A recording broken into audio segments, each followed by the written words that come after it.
Good morning, Knicks Nation. Today is Wednesday, the 10th day of December, 2025, coming at you from Medellin, Colombia. And I'm loving it here, loving it here. We went to the hood at first, and we went to the poorest of the poor when we went up there. So I got to see that. Then yesterday, we went to what I would consider a middle class spot, and that was on point, man. It was on point. It was on point. I'm loving the vibe here. I'm loving the people here. Yeah. So we definitely want to come back after we leave here. When we don't know, but it's going good. It's been an experience here. I'll tell you that. It's been an experience here. It's much different, even than Mexico. When we went to Mexico, much different. Very similar, but this is, I think it's a level higher. I got to give it that. I got to give it that. So anyway, blessings upon those that work in the area of health, along with first responders out here trying every day to save lives. Those also that pick up garbage to keep our places clean. Those that make deliveries, like they do here a lot, for our convenience. Double blessings on the men and women out here trying to help rescue, deliver, and recover teenagers and children, victims of child molestation and pedophilia in the United States, in Colombia, and around the world. And those that are also helping the people, victims of prostitution, child prostitution, pornography, child pornography, human trafficking, and sex slavery. Double curses on all the perpetrators, profiteers, and perverts that create the demands that cause these industries to exist. Finally, double blessings on the homeless. More than 700,000 men, women, children, families, senior citizens, and military veterans homeless in the United States of America, and millions around the world in similar or worse conditions. Blessings upon them, for theirs is the kingdom. There was a basketball game last night in Toronto, Canada. The New York Knicks defeated the Toronto Raptors 117-101. It was one of those games where you are glad that you have a superstar. I had mentioned this many times. When we had Juju before, when Juju was on the squad, there were nights where, now, he's our problem child, but there were things about Juju that was superstar-like. So, like, there were nights where he was just going to do his thing and there was nobody going to stop him, and it was going to be that type of night. That was Juju. But now we got two, with Karl Anthony Towns and Jalen Brunson. And I mentioned in yesterday's video, because we're missing Deuce, because we're missing Shaman, we were going to have some more minutes from our starting five, and that's exactly what happened. And really, only two players on the bench got rotation minutes. Yabusele got 7 minutes and Kolek got 8. And that's, I was thinking we might have to get 10 to 15 from Kolek, but 8 was plenty enough, according to the coach, right? So, but Jalen Brunson, it was like, every once in a while, the reason you call these guys superstars is because, first of all, the NBA, as I say many times, the league, there's no other league close to this league.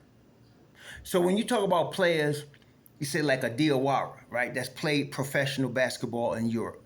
That's great. That ain't the league. Or Huporti, that's played professional basketball in Europe. That's great. That ain't the league. Or Yabusele, who's played professional basketball in Europe. That's great. That ain't the league. There's no other place to play basketball like the league, okay? There's no other place like it. So you get a guy that's a top 5, top 10 guy in the league. That guy is a baller, okay? And how do you know? This is not opinion. I don't like to go on opinion. A lot of people spend a lot of time in fantasies on opinion. Who's better from the past to the future? No. I go by a very simple measure. Who's all NBA? That's it. Who's all NBA? All NBA to me are the top 15 players in the league, and the league is the top league in the world, which makes these, in a particular year, a top 15 player in the world, on the planet. In the planet Earth, there's 15 of the best players that play this game of basketball. Jalen Brunson has been all NBA. He's all-star. Now, all-star is a little deceptive in that usually they get it right. But it used to be like a popularity contest. And I bring up Yao Ming for this purpose. I'm not saying Yao Ming was no scrub at 7'5", 7'6". He could ball. But what I am saying is when they brought him in, before he even played half NBA season, he had the most votes for All-Star. Now, why was that? Because of the votes coming from China. And it was a smart move by the NBA. And I could understand it at the time because I was like, this guy ain't proved himself in the league.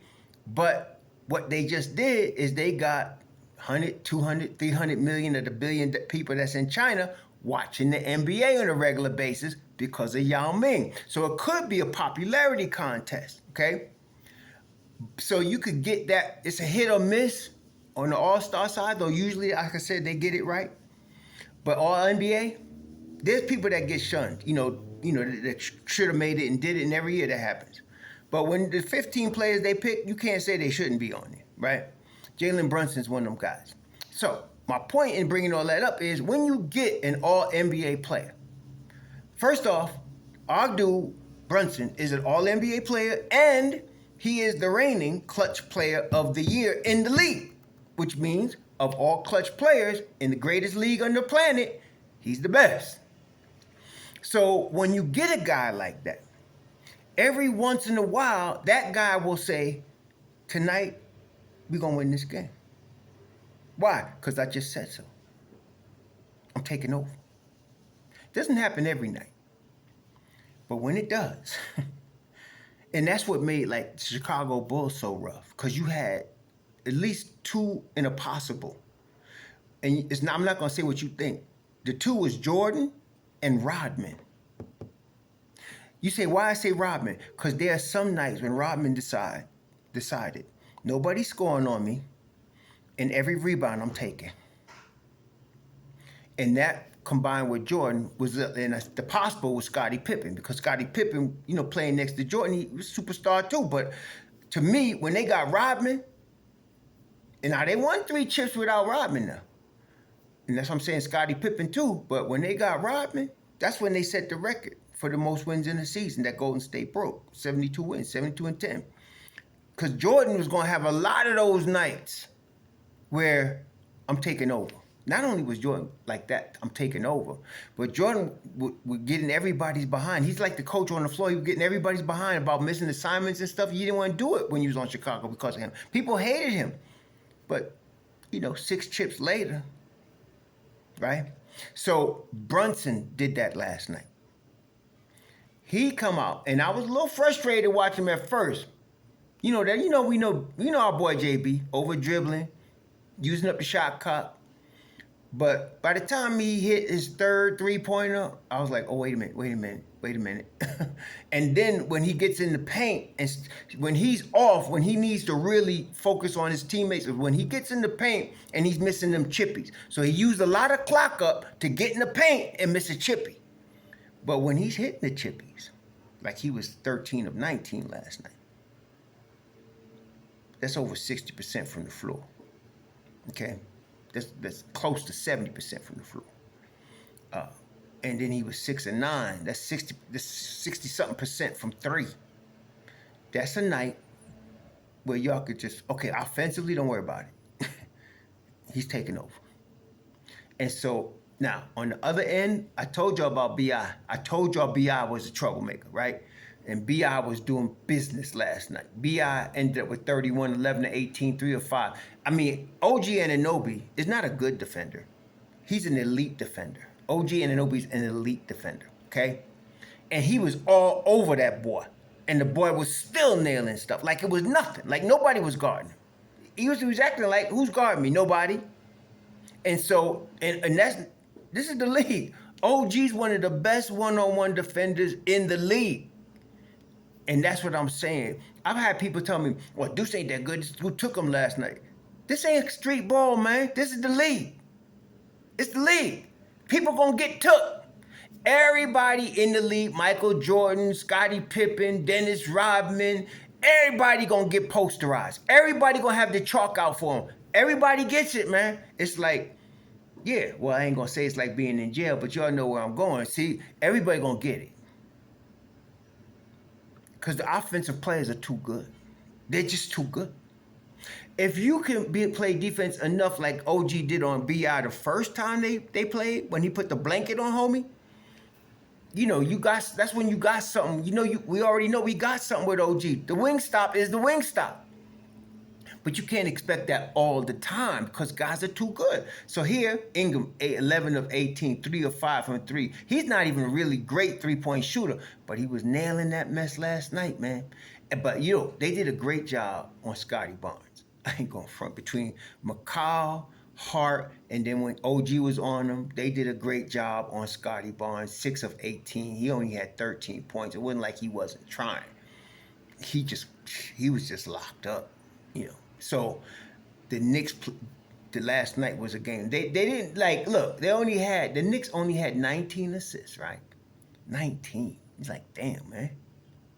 What happened to the passing? Well, when you got Jalen Brunson hitting 6 threes, when you got Mikal Bridges hitting threes, when you had Josh Hart nailing 4 threes for Josh, you ain't gonna get a lot of assists. The ball's going up, and it's usually going in.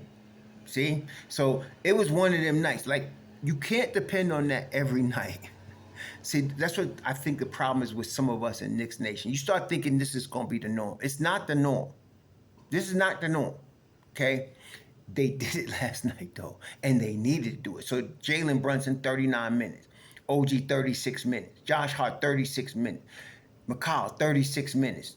Cat, 31 minutes. Then you had Mitch Roth for 16 minutes. See? Between Cat and Mitch Roth, that's 47 minutes at the 5.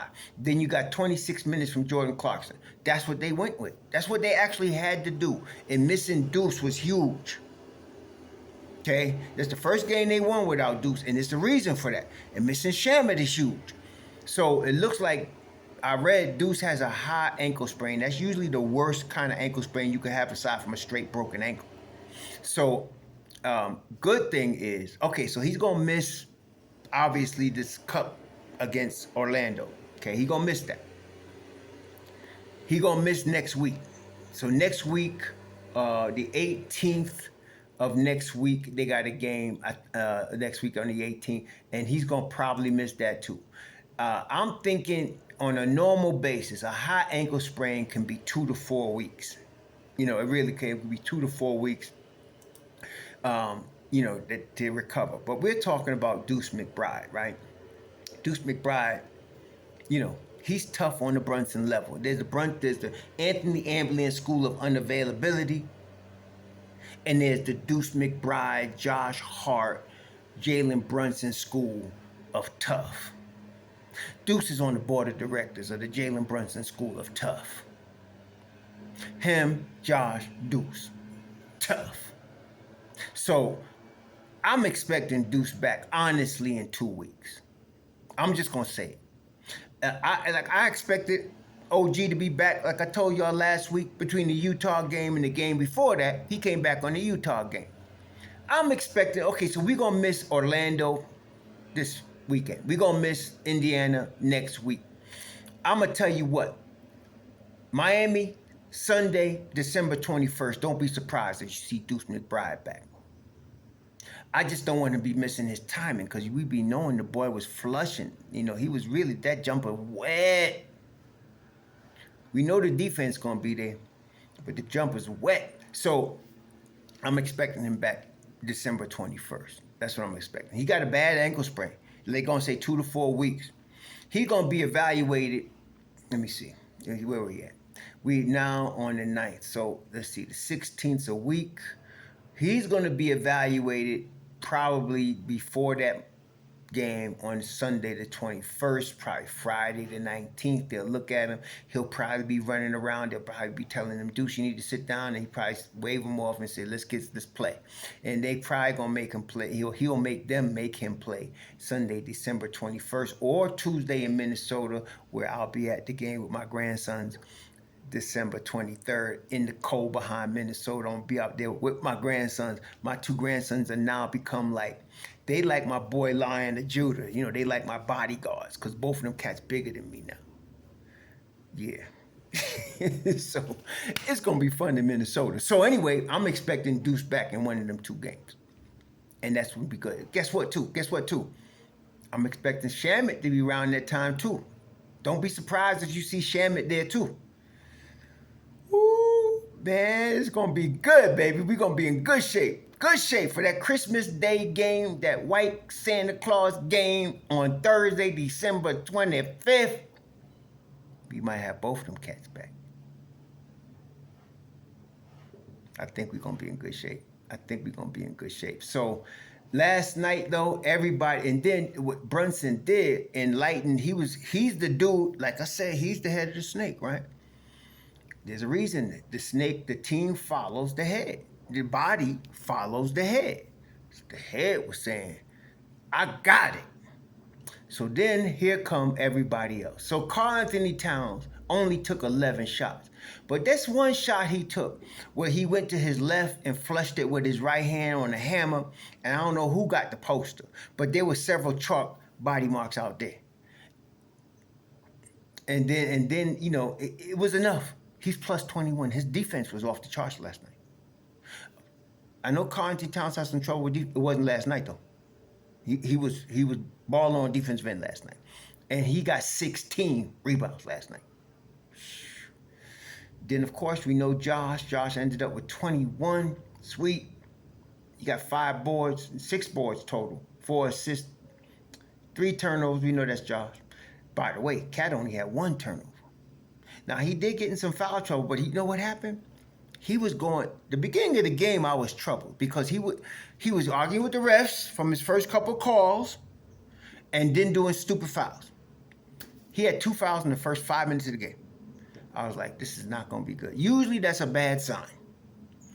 But I believe Mike Brown getting through the homie because he came back and acted like nothing happened, didn't argue with the refs, played his game, played under control. He did not get his 4th foul until like the 4th quarter, something like that.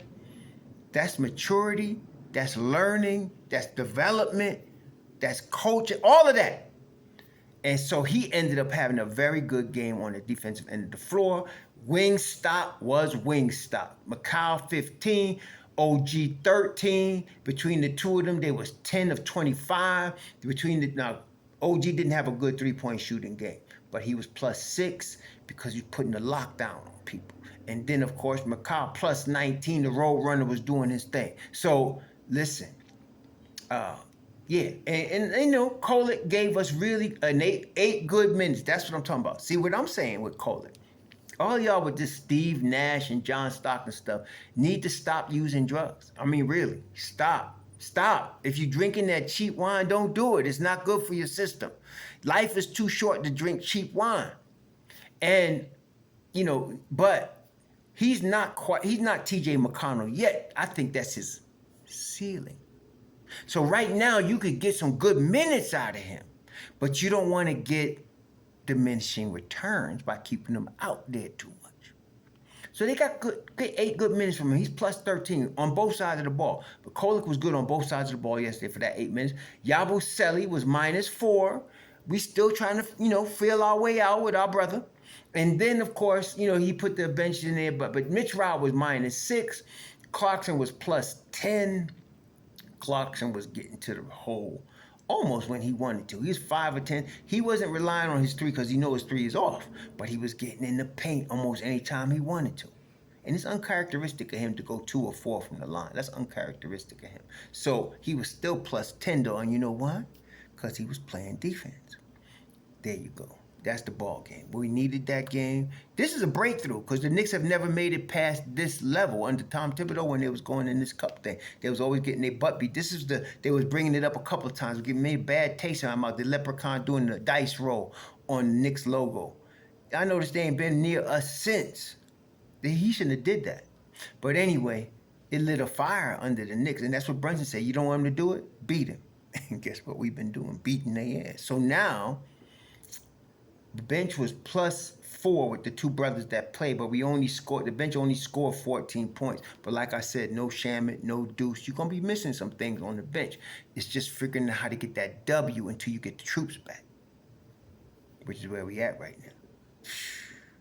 I'm liking us right now. So we got to play Orlando on Saturday night without Wagner. It ain't going to be easy now. Paolo's going to be a problem. But, the bully ball, dirty Bane, Dirt Bane, is going to be a problem, but we also going to be a problem. Y'all enjoy your Wednesday. We'll talk soon. We're going out to see some more Medellin today. Shalom.